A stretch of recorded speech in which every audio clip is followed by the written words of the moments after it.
ఏమైంది బావా, కలిసినావు కావ్యని? కలిసిందే. ఏంటి బావా, కావ్యని కలిసినాక హ్యాపీగా ఉంటావు అనుకుంటే అంత డల్గా చెప్తున్నావు కలిసినా అని? ఏం హ్యాపీనే, వాళ్ళ ఇంట్లో వాళ్ళ బావతోని పెళ్లి చేద్దామని ఆలోచనలు ఉన్నారంట.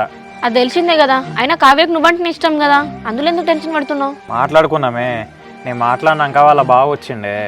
నా ముందే వాళ్ళిద్దరు చేతులు పట్టుకొని మాట్లాడుకుంటుంటే దాన్ని బండెక్కి తీసుకుపోతుంటే నా వల్ల కాలేదు, ప్రాణం పోయినట్టయింది తెలుసా.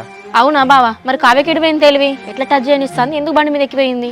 అరే అది మాత్రం ఏం చేయగలుగుతుంది, దాని సిచ్యువేషన్ అట్లుంది ఇప్పుడు. మరి ఒక పని చేస్తే అయిపోతుంది బావా, మీరిద్దరు లవ్ చేసుకున్న విషయం వాళ్ళ బావతో చెప్పండి, ప్రాబ్లం సాల్వ్ అవుతుంది కదా.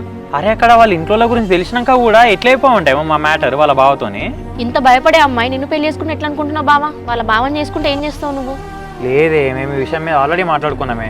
ఇన్ఫ్యాక్ట్ నాకంటే అదే ఎక్కువ బాధపడుతుంది, కానీ నన్నే పెళ్లి చేసుకుంటాను మాట కూడా ఇచ్చింది. అవునా బావా, లవ్ అంటే మీరు ఇద్దరు ఇష్టపడితే సరిపోతుంది, కానీ పెళ్ళి అలా కాదు కదా, వాళ్ళ ఫ్యామిలీ మన ఫ్యామిలీ ఒప్పుకోవాలి, అప్పుడే కదా అందరం హ్యాపీగా ఉంటాం. అందుకే కదనే మన ఫ్యామిలీస్ గురించి ఆలోచించే కదా మీ ఇద్దరం ఏ డిసిషన్ తీసుకోకుండా ఒకరి గురించి ఒకరం బాధపడుతున్నాం. అవునా, మరి వాళ్ళ ఫ్యామిలీ వాళ్ళు అస్సలు ఒప్పుకోరు బావా, అప్పుడేం చేస్తావు? ఇంకో ఎంతవరకు ట్రై చేయాలో అంతవరకు ట్రై చేస్తామే. ఒకవేళ కావ్యాల ఫ్యామిలీ ఒప్పుకోలేదు అనుకో, పక్కా కావ్యాన్ని ఎక్కడికైనా తీసుకుపోయి పెళ్లి చేసుకుంటాం. ఏం మాట్లాడుతున్నావు బావా, అట్లా చేస్తే ఊర్లో మన పరువు ఉంటుందా? ఇంకో నిజంగా పరువా కావ్య అనే టైమే వచ్చింది అనుకో, పరువు కంటే కావ్య ఎక్కువ అని డిసైడ్ అయిపోతానే. నేను ఫుల్ క్లారిటీతో ఉన్నాను ఆ విషయంలో. ఏంటి బావా అంత అట్లా మాట్లాడతాను, ఒకసారి నీ ఫ్యామిలీ గురించి ఆలోచించు. ప్రజెంట్ నేను ఉన్న సిచ్యువేషన్లో కావ్య గురించి తప్ప ఎవరి గురించి ఆలోచించానే, అంతే.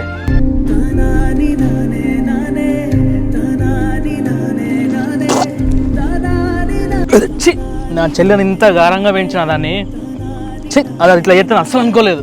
ఇప్పుడు ఇది వాళ్ళు లవ్ చేసిన విషయం మా బాగా చెప్తే ఎట్లా అర్థం చేసుకున్నాడేమో నాకు అర్థం కావట్లే. ఈ చేతం ఎత్తుకొని పెంచిన కదా చెల్లె, నేను నన్ను ఎట్లా మోసం చేయాలనిపించింది నీకు? అరే కార్తీక, అమాయకురానే నా చెల్లెని బుట్టలేసినావు గారా, నేను చంపనైనా చంపుతాగా నా చెల్లెని మాత్రం అసలు నీకు దక్కనేరా.